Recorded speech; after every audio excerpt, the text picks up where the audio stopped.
Okay, it's right on 1 o'clock and we have a packed house, so I suggest we get the meeting started very quickly. So welcome to this session, which is about IPCC and the policy process. And as you can see, we are actually asking a question on Slido, which if you could go to, I would be grateful just to get the meeting started. But before we do get going, we have one brief announcement that's going to be made by the chair of the IPCC, Huesung Lee, who's with us. So over to you, Huesung.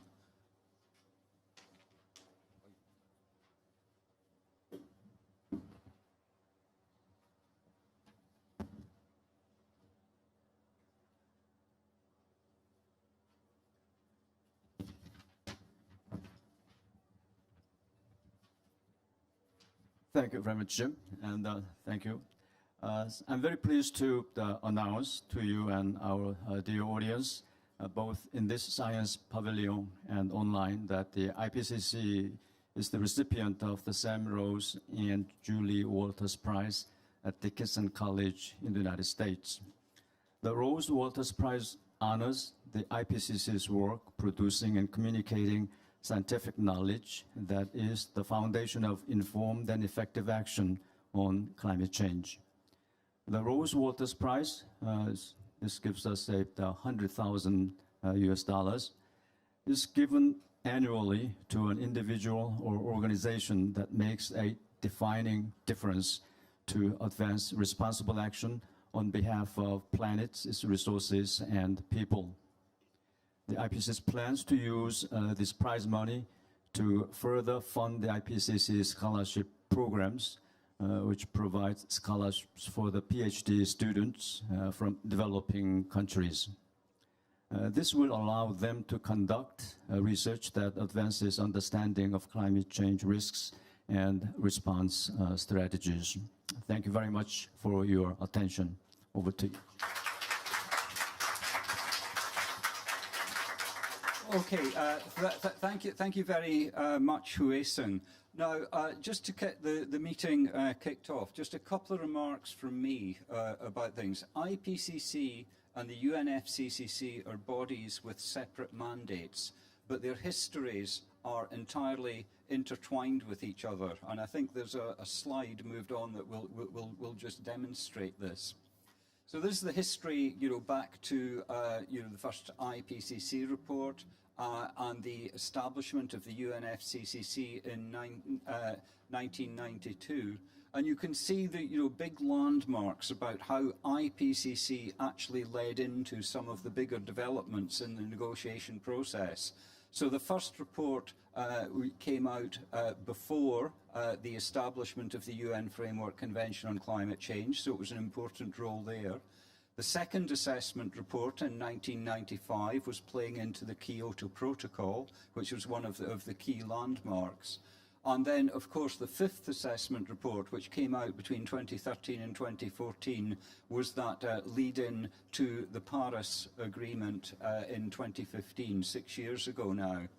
And since in the sixth cycle, which has been the most hyperactive cycle that IPCC has ever had, the special report on warming of 1.5 degrees and the special reports on ocean and lands, and the Working Group 1 report that came out in August have really been very high impact reports that have been picked up. And I've just had a quick look at the draft text from the agreements that are being signed here, in which IPCC is mentioned specifically on more than one occasion. So you can see that we actually have a big impact. So what we're trying to do with this session is to explore in a bit more depth the way that IPCC and UNFCCC interact with each other, but also to think about how the impact carries on at the national level or the subnational level in terms of policy making. So that's the broad objectives of the session. We have a star lineup to help us through this process. We have Andreas Fischlin, my colleague, who will speak to us shortly, who's one of the vice chairs of IPCC Working Group 2. But Andreas was also one of the co-facilitators for the structured expert dialogue, the process that took place between the fifth assessment report and the signing of the Paris Agreement. So I think Andreas's insights are going to be be extremely valuable. Then we will move on to a panel session at which we scheduled to have four extra people. So let me pick them. I'll mention them briefly who they are, and they can introduce themselves a bit more length when we get to the panel. So Oswaldo Lucon from Brazil covers both the science and the implementation side of it. He's an IPCC author in Working Group 3, but he also works for the state government in Sao Paulo in Brazil. So a very interesting perspective there. We're lucky enough to have Joe Post, who works for Substa, the subsidiary body on scientific and technical affairs, who will explain a bit more what she does. She has so many roles inside Substa, I cannot possibly understand them. So, right, okay. We have my Scottish compatriot, David Warlow, who was a focal point for the UK until quite recently, and he represents kind of the Working Group 1 world, because until very recently he was president of the Royal Meteorological Society in the UK.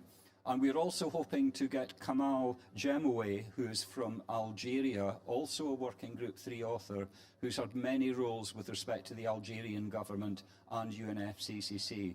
So I think it's an excellent setup that we've got there. It's really authoritative. Just to remind you, if you go to Slido, you can put questions in there throughout the session that you'll be able to put to people. If you can also put up your hand in the room if you want. This is a provision for people who are watching remotely and those who are too shy, if there's anybody like that in the room. But without more ado, I would like at this point to hand over to Andreas, who's going to give us a short presentation on his experiences, I think, at this interface.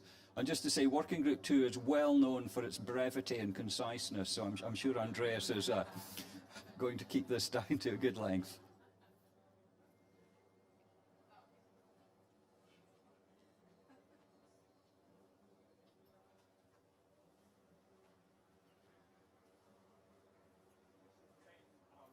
Yeah, just take a microphone and go, Andreas. Is it okay? Yeah. Can you hear me? Yeah, okay.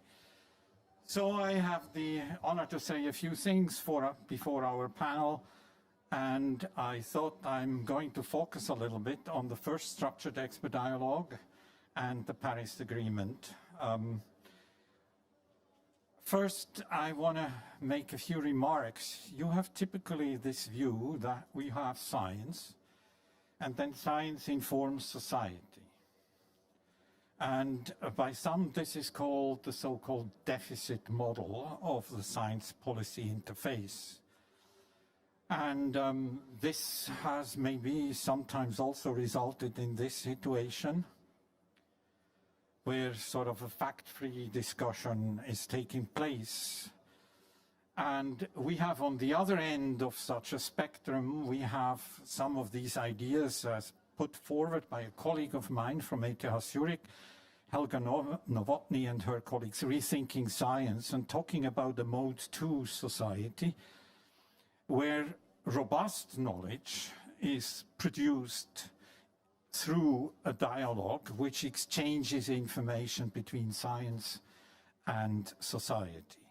Now, this is a very broad concept, of course, and we have to be much more modest, and I'm going to be much more modest by just using one example where you maybe get a glimpse how things worked.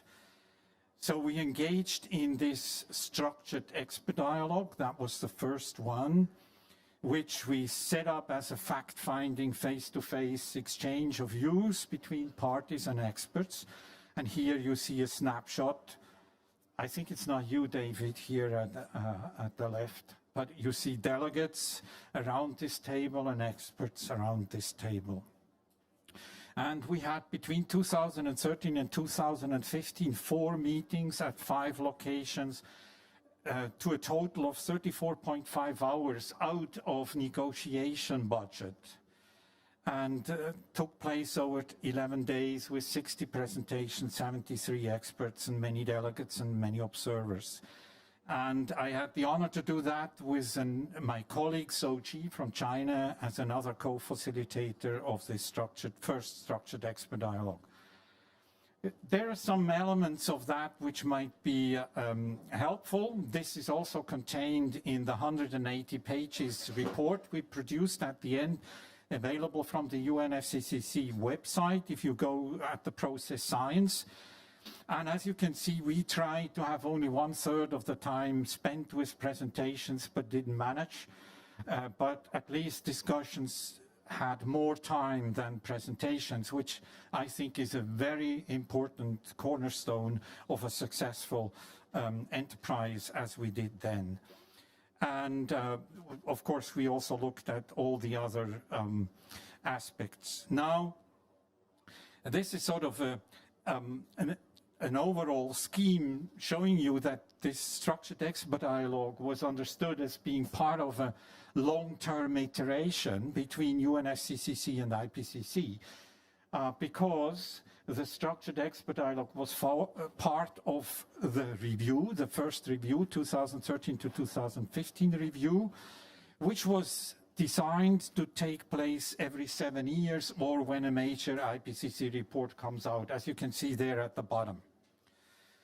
And this report, this structured expert dialogue, had a particular mandate to deal also with this question 1.5 versus 2 degrees. Why? Allow me to quickly go back to Copenhagen, the COP15 in Copenhagen. That's the first time when formally a limit to global warming, at that time it was 2 degrees, entered the UNFCCC negotiations. And it failed in Copenhagen to agree. And one reason, and I say probably already a sufficient reason for the failure of the agreement then, was the fact that 43 countries were not happy with 2 degree limits. They thought that's too high a limit. One country was even asking for a 1 degree limit, and 42 were asking for something in between, like 1.5 officially.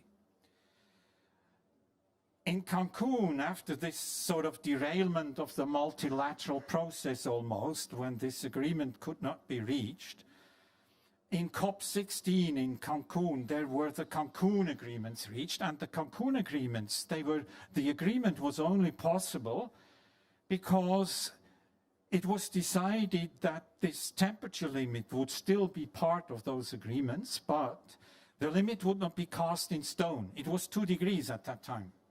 But there was an explicit mandate through a periodic review which would review the adequacy of the long-term global goal, including a temperature limit, so that maybe that temperature limit could also be changed through such a review. And that was the purpose of this first periodic review, which was established in Cancun. And the second periodic review is taking place right now and will also finish in time for the global stocktake in 2023. Now we had a mandate, maybe just quickly here what I just said. It was decided to periodically review the adequacy of the long-term global goal in the light of the ultimate objective of the convention. And there was, of course, also some guidance like the best available scientific knowledge, including the assessment reports of the IPCC. And there was a joint contact group formed as part of this first periodic review and the structured expert dialogue to ensure the scientific integrity of the review. Now,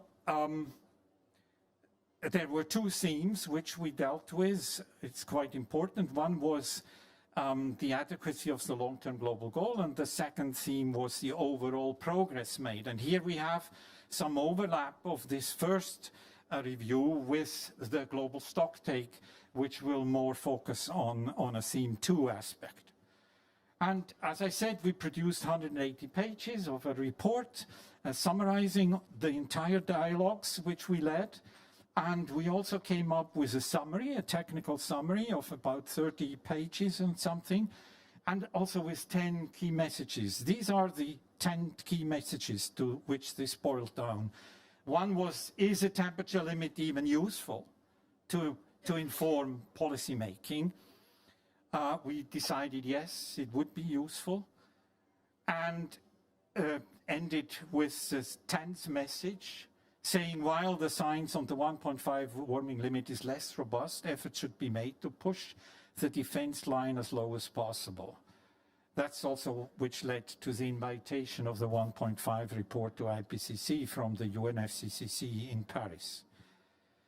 Now, before I finish, maybe the main idea which sort of was very relevant, I think, for the 1.5, for instance, temperature limit in the Paris Agreement, which even surprised me, by the way. First, this message 4, climate change impacts are hitting home now. At that time, the global warming was less than 1 degree. The 2-degree limit should therefore, because we already have, it's not a safe guardrail, we already have adverse impacts everywhere on the globe. So it should rather be seen as a defense line than a safe guardrail. And by the way, I believe this is also true for 1.5. And while it is also difficult to define a temperature limit which everybody can be happy with, as the adequacy of the long-term global goal implies risk assessments and value judgment, which may change from region to region. And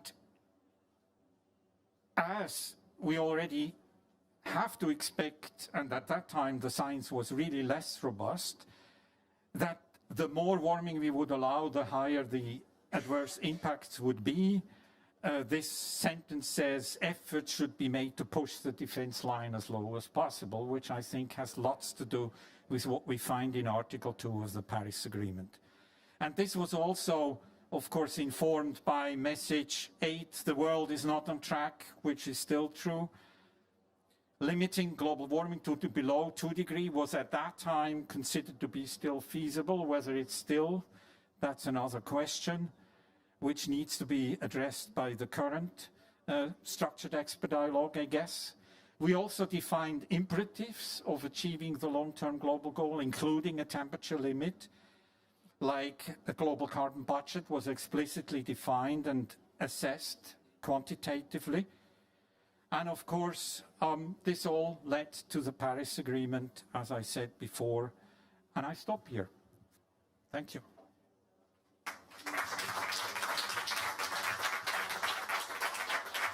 Okay, thank you very much, Andreas. That was an impeccably concise summary of what was going on, so that was really great. Now, just to remind ourselves, we're not here to debate all the things that the negotiators are covering out there. Our focus in this session is going to be on the interface between science and policy. So what I suggest is that we start the panel session now, and Andreas, if you stay with us and you're a member of the panel and respond to questions as they come in. And I wonder if the panel could join us. Whether Siggy, can you show the results of the poll that we just did?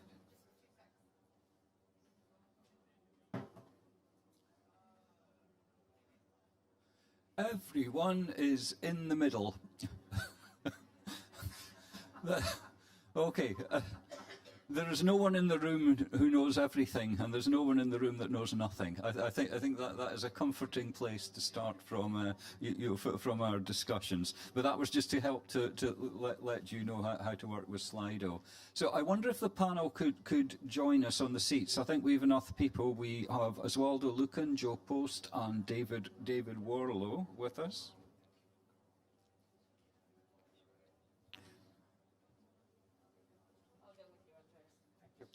And what I'm going to do, I'm going to ask just a couple of questions to the panelists, and I wonder when they respond to my questions if they could introduce themselves and their work in just a bit more detail. So, Joe, you're going to be first online because very obviously it follows directly on from what Andreas has said. And the questions are, well, first of all, tell us what Substa is. And if you could tell us a little bit about the processes by which IPCC and Substa interact, and maybe a judgment about how well it's going at the moment. Thank you, Jim. And actually, it shows how complicated our process is when you introduce me as working for Substa, which I know I have been running around doing for the last week, but I actually work for the FCCC Secretariat officially. The Substa is a decision body under the UNFCCC, and Substa stands for Subsidiary Body for Scientific and Technological Advice. It's one of two subsidiary bodies under the UNFCCC process. The other is a subsidiary body for implementation. My role in the Secretariat is to lead all of the work around science and other things as well. I have several hats, but I'll focus today on science. So we have a number of, if you've seen the agenda for last week, you will have seen that we started the COP, which actually is the wrong name. It's a climate change conference. COP is another decision body, but it gets mistaken for the actual name of the conference. But the UNFCCC process, starting from the top, we have the UNFCCC convention, which was clearly shown as starting after IPCC, and the IPCC was actually the foundation from which FCC was founded in the Rio Conventions in '92. And the convention is a framework convention. It's not legally binding, hence the F in the CCC. And then under that convention, the decision body, the ultimate decision body under the FCCC is the COP. It's the Conference of the Meeting of the Parties. And under that decision body are two subsidiary bodies, the Subsidiary Body for Scientific and Technological Advice and Subsidiary Body for Implementation. And those two subsidiary bodies meet twice a year for a week at the conference and for 2 weeks in June in normal years. Of course, this past year, 2 years, has been slightly different. The Subsidiary Body for Scientific and Technological Advice, otherwise known as Substa, it really looks at the scientific and technological knowledge that can provide information to the decision-making process. And this is the point at which science and the IPCC come into the process. And just apart from it's very nice to catch up with Andreas, we haven't seen each other for a while. The structured expert dialogue, which is part of the periodic review, is part of that scientific process. And is an agenda item. Actually, it was on the agenda for Substa last week. Another very important agenda item is the research and systematic observation agenda item.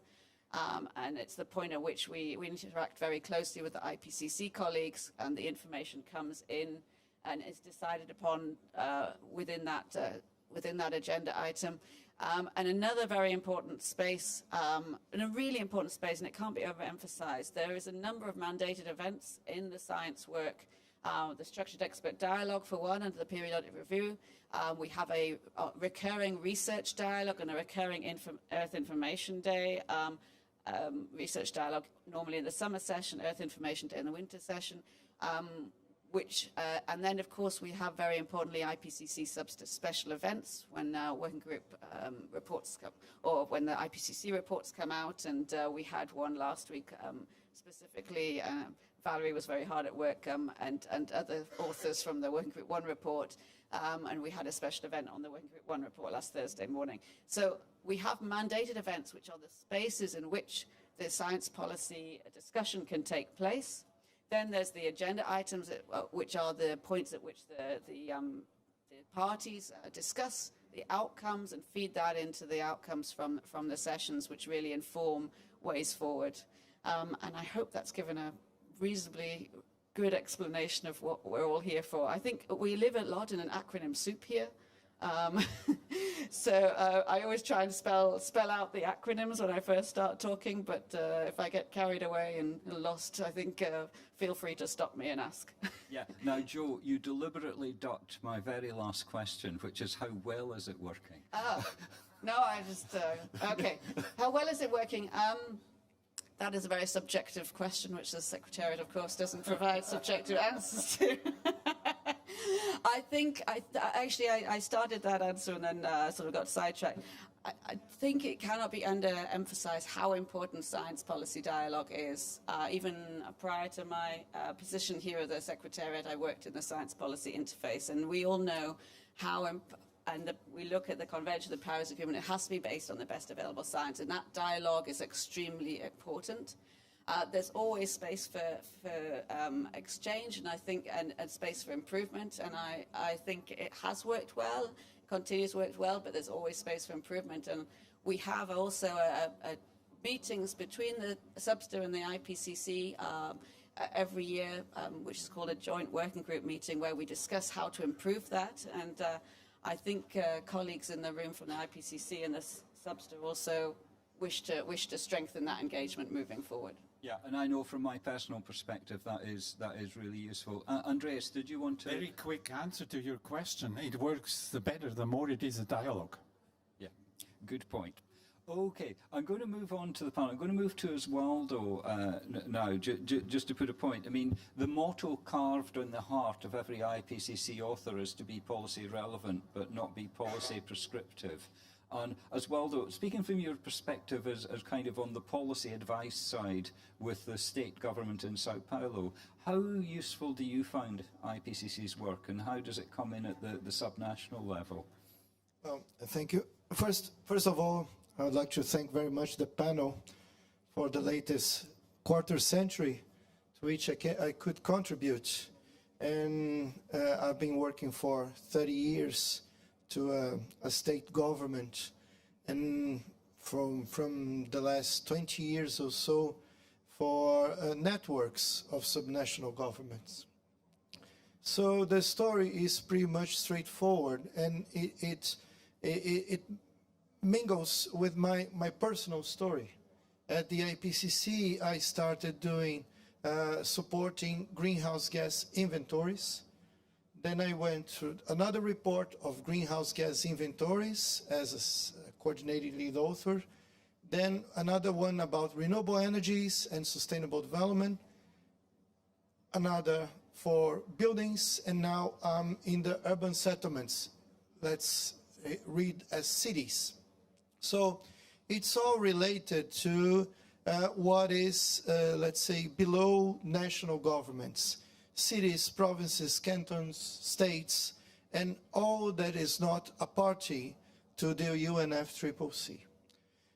It has to do also with the recognition of the subnational governments, and there are some keystones such as the Johannesburg Conference, such as the launching of the Type 2 partnerships of subnational governments, such as NRG4SD, National Network of Regional Governments for Sustainable Development, then the Climate Group and so many others, C40, ICLEIS is a little bit older, but they are all over the place, interconnected, and delivering strong messages that to a large extent influence national policies.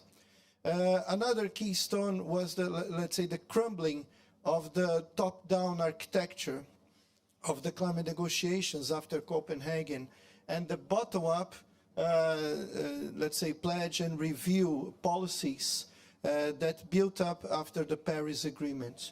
The Paris Agreement itself recognized the role of subnationals, and subnationals, just to remind, are part of the NDC, the nationally determined contributions. They are not federal determined contributions. So it's basic that all the subnational policies need to be harmonized with the national one, and to some extent assist and influence national policies. And that's what I have been doing so far. As a personal statement, our subnational government established legally binding economy-wide target prior to the country. And that influenced in 4 days' time for the first NAMA of my country. So this is one example. The other example is the question is about science-based target, and needless to say that the net zero is now in the top of mind of everyone, and it's the practical result of what we have from the IPCC. To achieve net zero is a result of many modeling efforts, many description of these modelings, and many adequations of the narratives of questions that come before 2014. I recall in 2010 when a representative of the business community in not far from the Washington capital asked the scientists, why did the negotiations fail? And we came up with the adequacy of the narratives to a wider audience to understand how to convey this message and how to bring them forward. what we see all around this blue zone is a result of the science delivered by the IPCC, and it starts from greenhouse gas inventories. If we don't have guidelines for inventories, we don't have common metrics.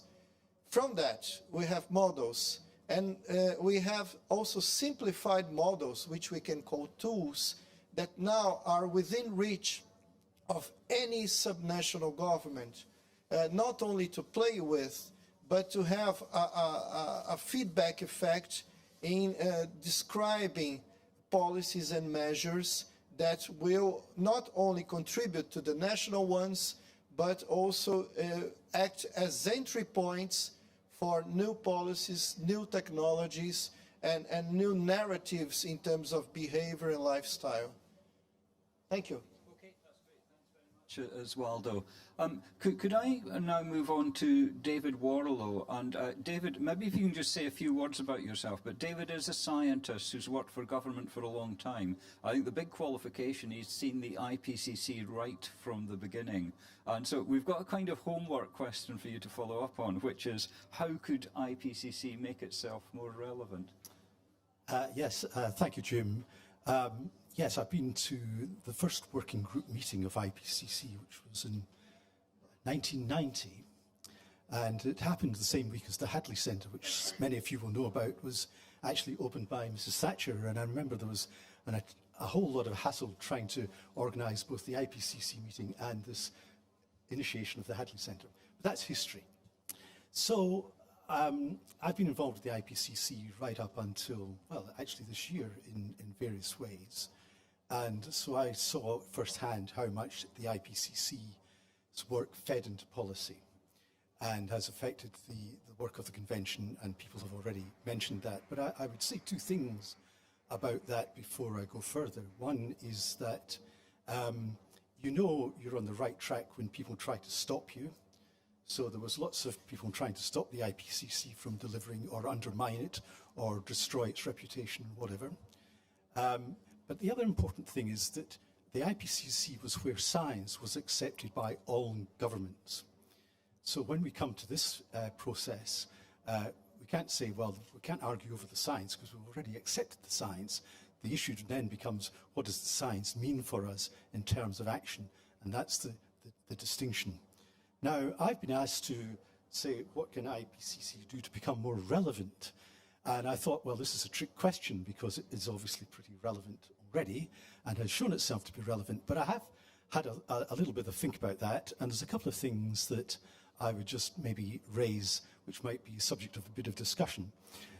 First of all, generally increasing the dialogue with the parties, I think, is the first thing you must do to be more relevant. We already have a dialogue. The structure expert dialogue was a good dialogue, actually. But I think there are perhaps other ways in which the dialogue could be enhanced. There are plenty of opportunities now in the convention's agenda where there are programs like the research dialogue where IPCC can also contribute.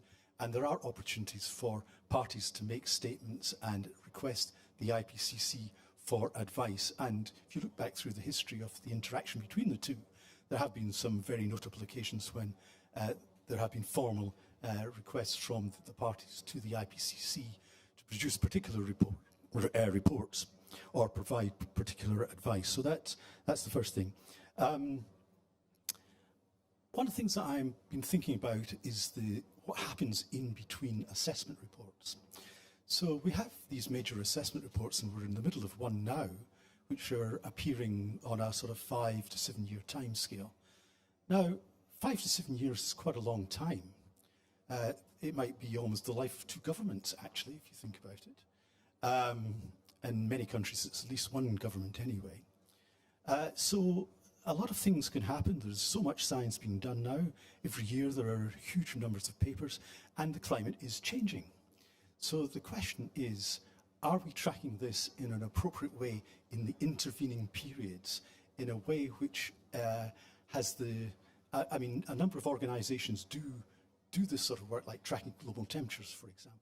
But do we have a definitive answer to, you know, how much have temperatures risen, let's say, in 2022. I mean, you could point to various studies by various universities and other research institutions, but what's the IPCC consistent answer, I suppose? And at the moment, we have no process for anything like that on a whole host of indicators that are probably relevant to the functioning of this body. And actually, I think that will become more important as we get closer and closer to the 1.5 degree target. I just say that in passing. That raises the question whether we also need some sort of more inter-report assessments of very specific issues which have been known to have changed quite a bit. So mostly the science develops. There's very little that undermines what has been said in one report to the next, but sometimes some very new insights come out, very new results. Let's say on the North Atlantic circulation or the melting of Greenland or Antarctica. These may actually show that things perhaps are happening faster than you expected. Do we have to wait 7 years before we find that out? So these are something else that IPCC and the convention might want to think about. I have a bit of a beef about mega reports now every 5 or 6 years. It's a huge undertaking. It's a huge demand on the scientific community. It's a bottom-up process, and yet many of the conclusions are the same as the conclusions in the previous report. Do we need to do this? Do we need some sort of process that actually focuses on what is new rather than a bottom-up assessment of absolutely everything? That's a big challenge, but it's something to think about. Right, my third area of thought in terms of enhancing the process, and that is the regional aspect of climate change. IPCC has made steps towards regionalisation, but it's still very much a global process. And I know that a lot of countries would really welcome a much greater insight into what's happening in their regions. This is a big ask and has implications that are quite major in terms of resources, but I think it's something that needs to be faced eventually, and especially for impacts and adaptation. And that's probably enough for just now. Okay, thanks, David. And just to say, I take you're an optimist, because you said first 5 to 7 years for a cycle. You took it down to 5 to 6, and the truth is we're on 7 to 8 for this cycle. So this is a very challenging one. And just to say on the frequency of reports, this is particularly a frustration for Working Group 3 at the moment, because our cut-off date for literature was the 11th of October.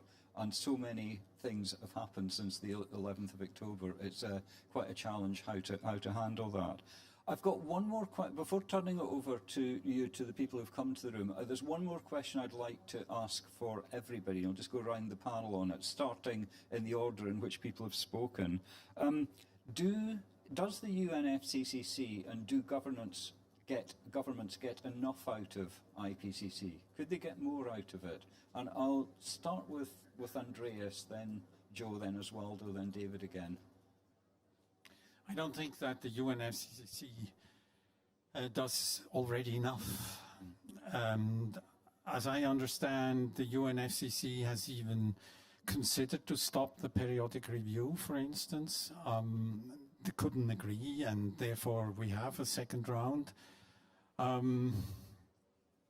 think it is, when you said how to make IPCC more relevant, I think there are two sides to that story, to pick up a bit on what David said, which I all agree with. One is that the UNFCCC has to ensure that they have sufficient interface to really allow for a strong policy science interface or bridge. And I'm convinced without UNFCCC doing that, it will not work, at least from my experience. We had at the while thinking, could perhaps the structured expert dialogue take place outside of negotiation time? Because it's so precious, right? And then it was decided by the secretary of the UNFCCC at that time, it might be preferable to actually do it out of the budget of negotiation time. And I think that was a very wise decision. And unless I think UNFCCC is allowing sufficient space, IPCC can do what they want or what we want. It will not help. And there will not be sufficient digestion of what the science really means for policy making, what particular policy decisions might lead to as consequences, which are sometimes played down because we don't want to face it. It may be inconvenient truth, but sometimes if you rub your nose into it, if you really allow yourself to digest it, you might actually decide slightly differently. And that's what I think is needed from that side. And the other side from the IPCC, I think on one hand, it is very important that we change every cycle to new authors. And that's very healthy. On the other hand, it means, from my experience, we have many naive scientists who don't understand the policy process, who have difficulties to understand what policy relevance means.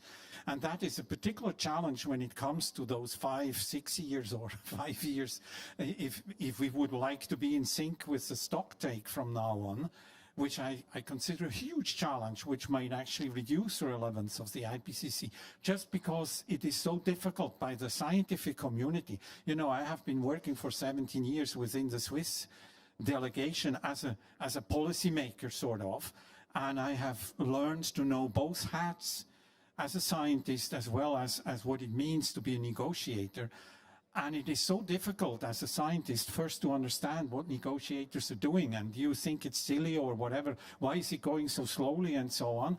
And only if you really try to accomplish something you realize how difficult it is, what a huge challenge is. It's sometimes much more complex than what a specialist in a small expertise area is doing normally. And to get to that knowledge is we need to train the people better, might be one idea to speed up that. And then the second point I wanted to say is to be as short and succinct as the first working group contribution was to the 6th assessment report. That's a model. And the more you, with working group 3 as we in working group 2, might be even worse, yes, I admit. At the moment, the more succinct we manage to do, the more we also force the scientists to get into this necessary mindset of policy relevance and to really judge on it with expert knowledge, and then leave the actual decision-making to the UNFCCC. Okay, thanks, Andreas. Joe, could you get more out of us? Yes. Do you want me to elaborate? I just refer back to what you were saying at the beginning, Jim, in that we are independent processes, and we have to remember that. And I think that is a really, really important point to remember here, is that the IPCC has its own plenaries, and you go through the pain of the, you know, providing this summary for policymakers for all of your working group reports.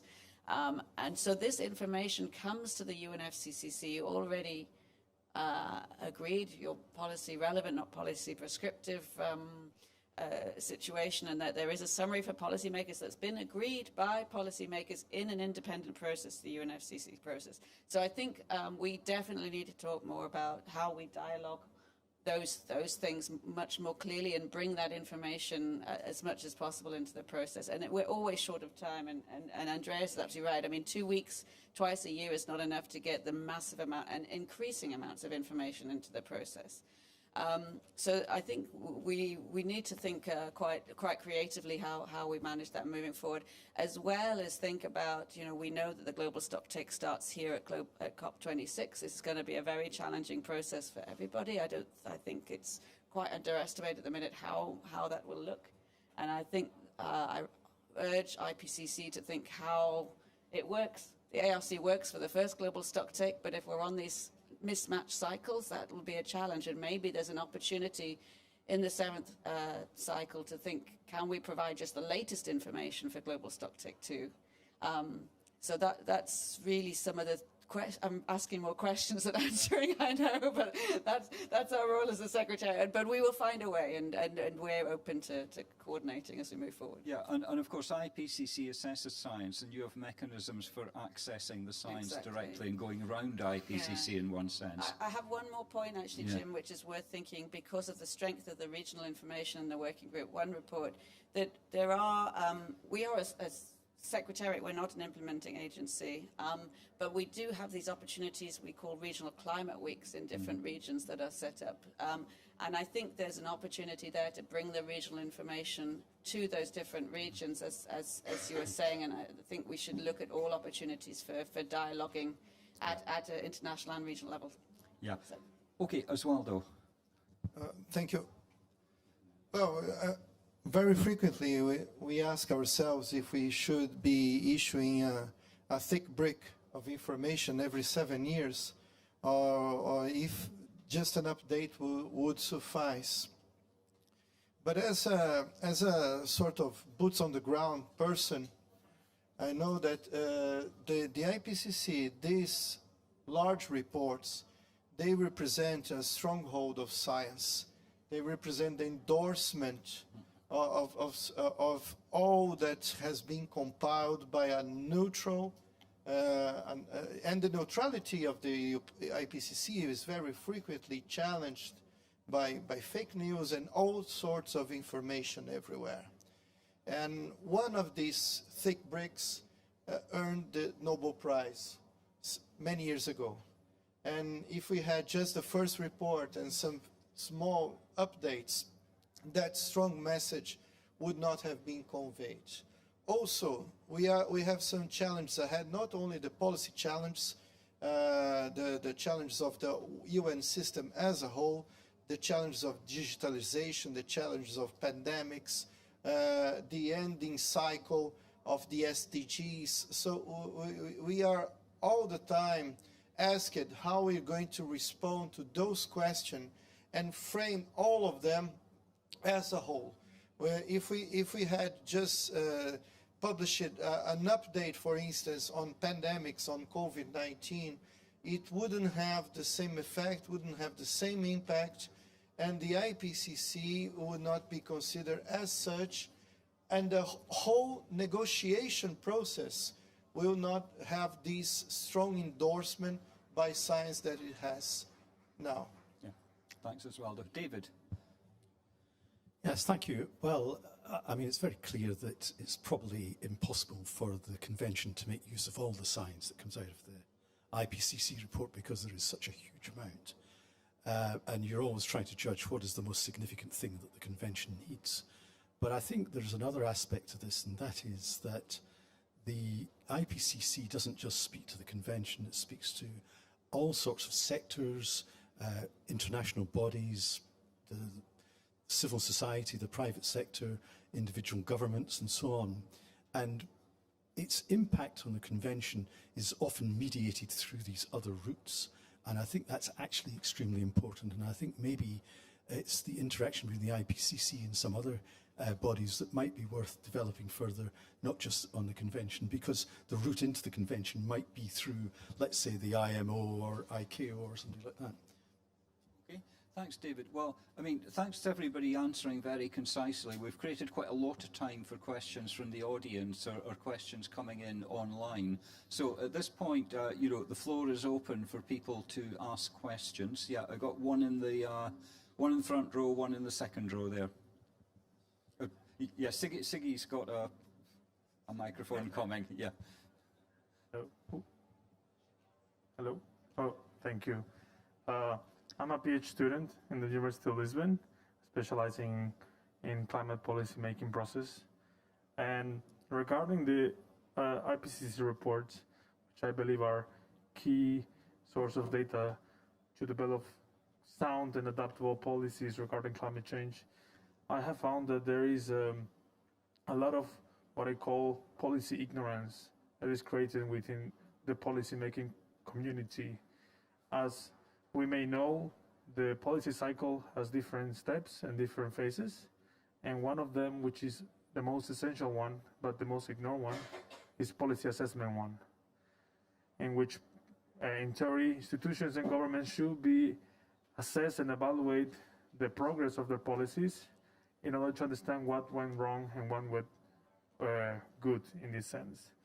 So in this regard, I want to question what can not only the IPCC but the scientific community provide this governments or institutions or NGOs or even to the civil societies to promote this policy assessment that is required in science-based problems that is climate change in society. Yeah, maybe Oswaldo and David could cover that, as people who've been very much involved with government processes. Yeah, Oswaldo? Well, first of all, I will step down of the position of a wise person versus ignorant people. To a large extent, we scientists ignore the behavioral aspects that make policymakers take their decisions. So adequating our narratives is part of this process. Adequate understanding how, for instance, the luxury market works, setting trends all over the world, is something key that our graphs don't capture. But we are improving our graphs. We are showing inequities. We are demonstrating these effects of the, let's say, the top level income has on the whole world, on the whole population of the world. And by acting like this, we start convincing the policymakers through the pressures from society.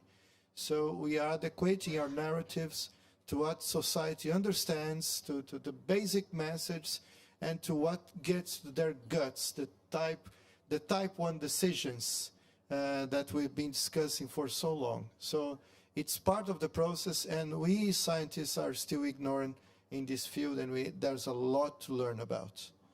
Yeah. Could I just add as well, though, for the first time in the Working Group 3 report, we've got that chapter on behaviour and lifestyle and consumption issues, which at the moment there's a massive flurry of emails going on in the background about how to communicate that to policymakers, which is obviously going to be quite a tricky issue. But we have actually started to take on some of these issues, I think, much more in the latest report. David? Well, I guess it's a very mixed picture across the world. I mean, the work that I did in government was as a science advisor. So I was a scientist with a team set within a department that generated policy, and it was our job to advise the policymakers on the policy and correct them if they were getting it wrong and make sure they were going in the right direction, but also to procure results through research that were relevant to policy. And so an ideal might be to make sure that scientists are actually embedded in governments is perhaps something which is worth aiming for, but I know that's not generally the case. I think there's also an element of education for people who, largely politicians, but also perhaps some policymakers. I mean, I have heard some politicians say that they don't like evidence-based policy, they'd rather have conviction-based policy. And, you know, you really have to face a very fundamental approach here and argue the case for why, you know, evidence-based policy in the end works better. But that's a much bigger question.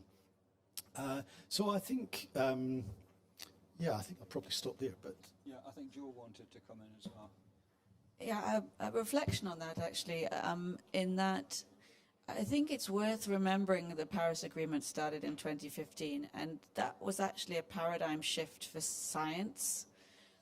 So up until the Paris Agreement, scientists, the IPCC were explaining, you know, climate change and the urgency for action and so on and so forth. But it was only really with the Paris Agreement that there was a political recognition of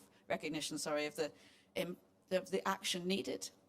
And the Paris Agreement outlines, and it's a policy document, it's not a scientific document, what is needed.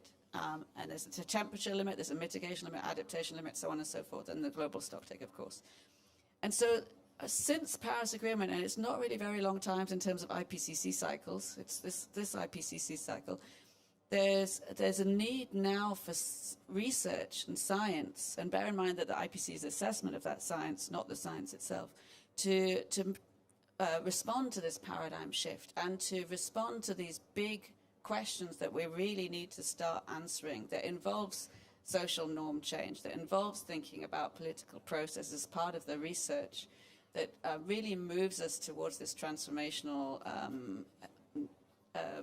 movement that needs to happen to respond to the Paris Agreement and the need for net global zero by 2050 and the urgency for action. And I think just wanted to put that there. And if I can just do one recall, I think it was at the scoping of the fifth assessment report, there was a lot of nervousness from governments about the phrase policy evaluation, because it was seen to be judgmental about the success or not of policies, which people were unhappy with. I think it's been a bit more relaxed in this last cycle. It was certainly a case a few years ago. I think we've got a question in the second row here. Thank you. My name's Rachel. I work at Woodwell Climate Research Centre. I was just, this has been touched on already, but I was wondering if you could talk a little bit more about the role of the IPCC as you see it in the global stocktake process. I guess particularly highlighting, or in the context of what's been highlighted already in terms of what is perhaps a bit of a tension between the very rapidly evolving state of science and, of course, the enormous credibility of these, as you describe, the sort of blocks of knowledge that the IPCC produces. And I guess in a similar context, do you see a role for the scientific and the research community in the global stocktake process outside of the IPCC? I guess possibly with an eye to the fact I imagine there are a few early career researchers in the room. So thank you. Okay, I think this is for this side of the room. So I felt your John, eyes on me there. Yeah. The short answer is yes and yes. So there's a very clear mandate for the IPCC AR6 report to feed into the global stocktake. That is going to need to be a conversation very clear. So next session in June, we have the final, it was agreed in the negotiations last week that the SED, the Structured Expert Dialogue, was due to finish at this session, but because of COVID, it's been shifted. So there will be the third Structured Expert Dialogue under the periodic review happening next June, and there was also the first technical dialogues for the global stocktake. And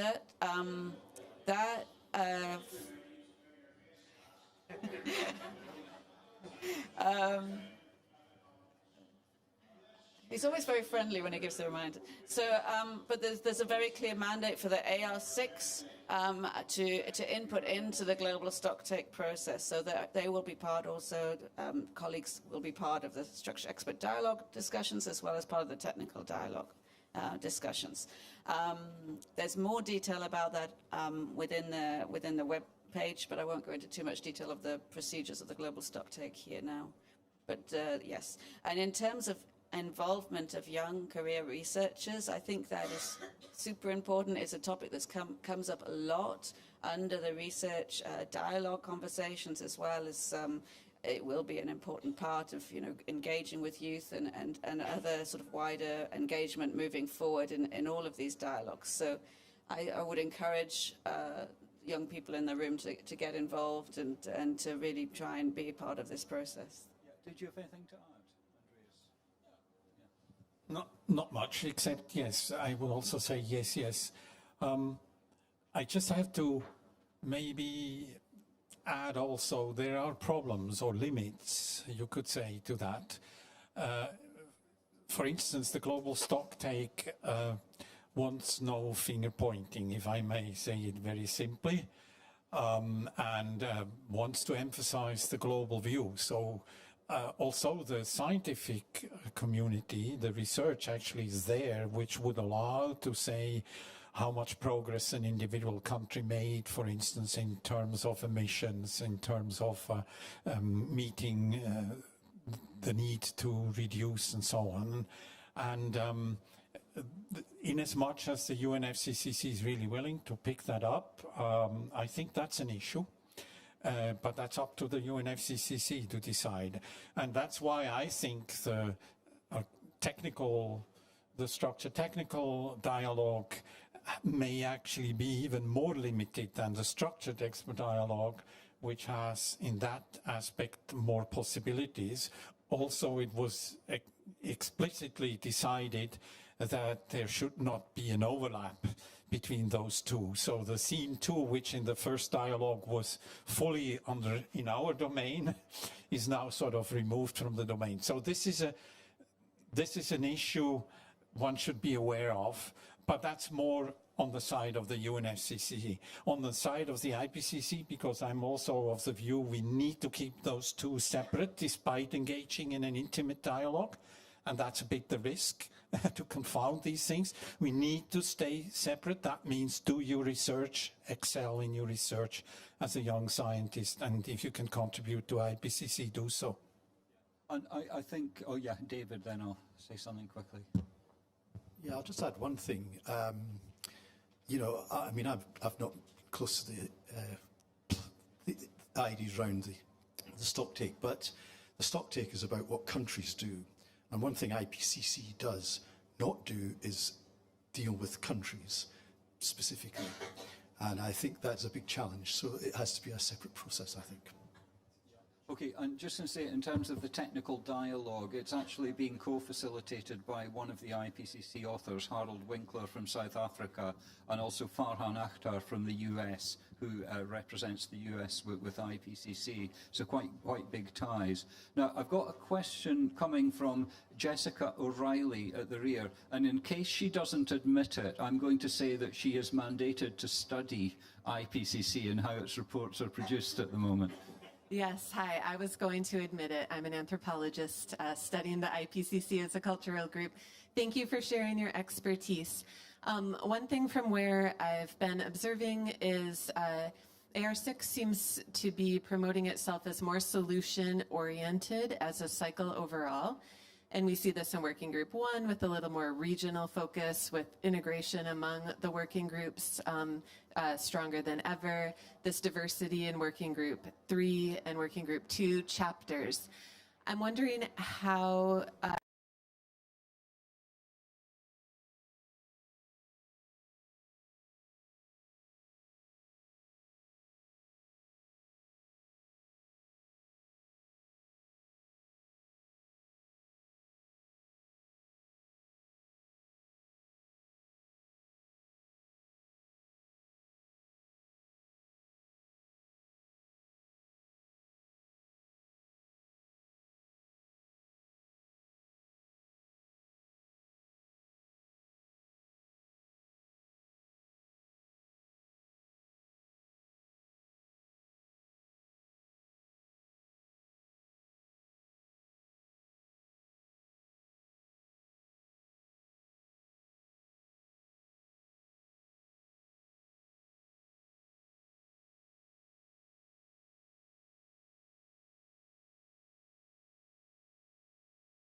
of the socio and economic sciences, shall I say, and of course this reflects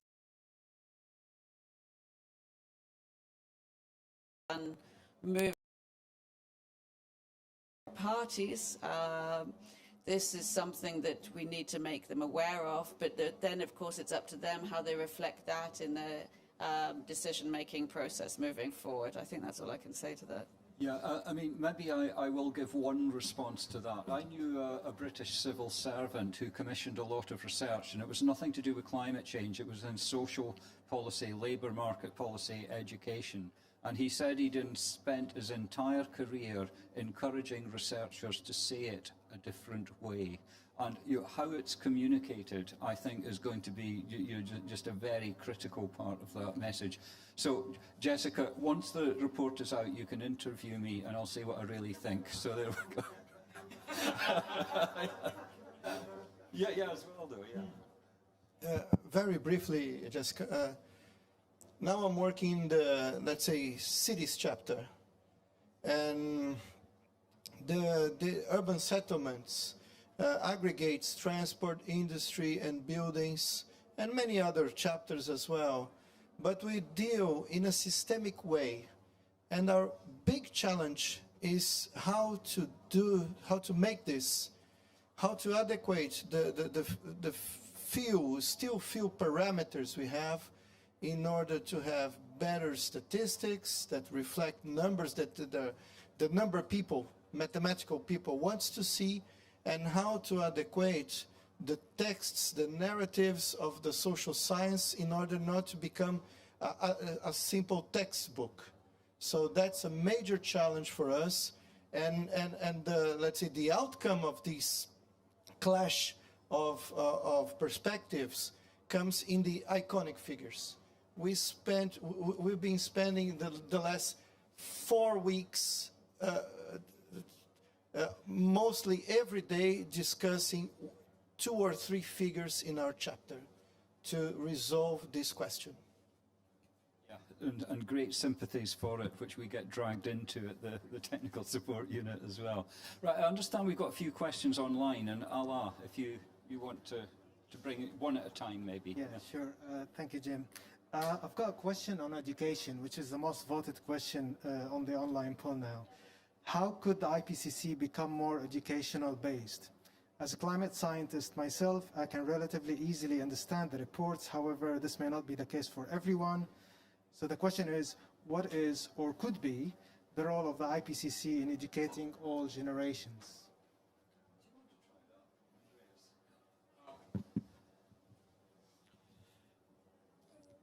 IPCC can't be better than science, and I think it's to some extent also the duty of the scientific community to involve the youth, for instance, maybe in some way better than has been done in the past.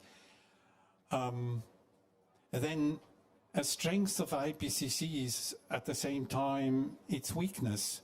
The strength of IPCC is that every government has officially, in the name of the country, approved that whatever is in the IPCC report and written in the SPM line by line approved, that this is the latest knowledge of the scientific understanding on the topic. And that forces us to sometimes make compromises, which might be also behind some of these questions, where some young people might be impatiently disillusioned or maybe disappointed with what IPCC does, and then that the IPCC text might become very difficult to understand and communicate. I believe that the more IPCC makes this effort to be succinct, the more the IPCC, the scientific involvement in the production of these IPCC reports is matured, and the more helpful it is for the actual policy making for all ages, I would say. And that's one way we can do it. But I think we should not give up on that strength of the IPCC of being at the same time an involvement of the governments as well as the science. That's the actual hallmark, and that has to be accepted with all the other side of the coin that brings with it.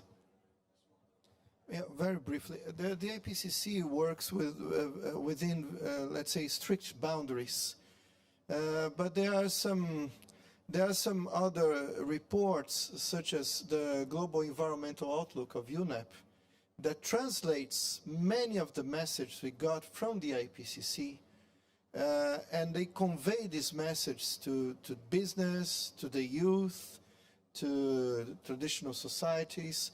So the IPCC is not a standalone institution, but I think it's the core, let's say the scientific core of all the other initiatives of so many other global assessments, which are not less important, but they work within different boundaries, different degrees of freedom, and they can convey the message with different styles as that of the IPCC. So the IPCC doesn't need to embrace all of these challenges, but to let's say, to make efforts to send to these other communicators the message we get from science. Yeah, thanks. David, did you want to add anything on this? Because you've been through so many approval sessions and worked through the tortuous sentences that... Well, I used to find that when the IPCC report comes out, policymakers would say, well, that's very interesting, David, what does it mean? And can you write me a short report on it, please? A much shorter summary than the SPM, like 2 pages or something. But seriously, I think one of the problems with the IPCC now is that even the SPM has become a very long document and quite an involved document. And you actually do need a translation to get it into the mind of policymakers and indeed other sectors. And I know there's quite a few bodies have done their, and this is what the IPCC report is really trying to say, kind of statement. And just to say, there is actually a meeting in this room tomorrow at about the same time. Some IPCC authors have got together with groups like C40 and will aim to produce a summary for urban policymakers, which is not an IPCC product, but it's a derivative that attempts to do just that kind of thing. Allah, there are more questions, I think, online, yeah? Yes, there are. I've got a question on communication. Should scientists do more to communicate directly with party delegations? I'm struck by how separate the negotiations are from NGOs' discussions and interests. Oswaldo wants to go. I'm glad somebody put their hand up. I have an answer to that based on practical experience. To a large extent, no. There should be drawn a line between the role of science and the role of negotiations, and pretty much straightforward. This line should be well defined and respected. I think they're just people are nodding around. I mean, we have to be very strict about that in approval sessions, about not getting into private dialogues with individual countries, because it just undermines the process, full stop. I'm just checking if there's any other questions in the room. Otherwise, we will... Oh, yeah, just one more in the third row there. Thank you. My name is Niklas Wagner, and together with my colleague Sarah Belander, we are as well doing research on the IPCC and how it's actually impacting the negotiations. So we have been conducting already some interviews here with negotiators, but as well with IPCC members. And one thing which came up, not so often, but a couple of times, was that the IPCC in future could or even should integrate indigenous knowledge. And I'm wondering to what extent you think this is useful and desirable for the IPCC. Yeah, I'm going to ask Andreas and Oswaldo to come back on that one. I think we're doing it. And you can see that in the next report, which will come out from Working Group 2. It was also done by Working Group 1, in as much that was appropriate. And we make very explicit efforts along those lines. Well, the volume of scientific papers have evolved exponentially, and we try as much as possible to capture what is in science, and that's a huge task. But the inequality of these papers is also reflected. They are basically in English language. So we try to, the IPCC has a territorial balance, gender balance, all types of balances that allows us to a certain extent to read these papers, to include them as peer-reviewed. But this gap does exist, and it's a task for science as a whole to capture all of this information of the traditional, regarding traditional communities, traditional knowledge, and in many cases these are new things for science to be understood. So it is still a challenge ahead, and we are not done with it. Okay, thanks. I'm just going to check if there's anybody else in the room comes in. Otherwise, I think we'll take one more question from Allah, who's got some more online. Thank you. We've talked about the connection between the IPCC and science, but here I have a question: is what could decisions made at COP mean for future IPCC reports? Joe, that's definitely for you. That's one's for me. Well, first of all, we have to have a decision. So the IPCC process will carry on independently, of course, but there has been decisions in the past asking the IPCC to do specific reports. Well, the obvious example, of course, is the decision from Paris for the 1.5 report. But I'll stop there. I just wanted to add that within IPCC, we are always asking ourselves what would be policy relevant, and if there is something coming out from this COP which changes what we consider policy relevant, we will try to deal with it, and possibly in the next assessment cycle. And David? Yes, if you look back through the history of the convention, after each IPCC report, there's usually been a decision of the COP, possibly the conclusions of Substa, endorsing the IPCC as the primary provider of scientific knowledge, and welcoming the report, etc. Now, they're quite short decisions. They're maybe just about half a page at the most, but sometimes they were fought over quite hard, actually. But I always considered them as very important because once you've got to that stage, you can say to people outside, well, look, governments of the world have endorsed the IPCC report. So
outcome of their policies.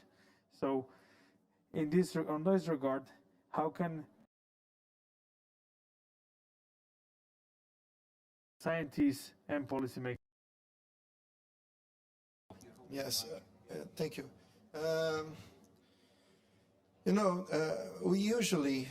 We handle data, so we value a lot the data we handle, and we overlook the data made by others.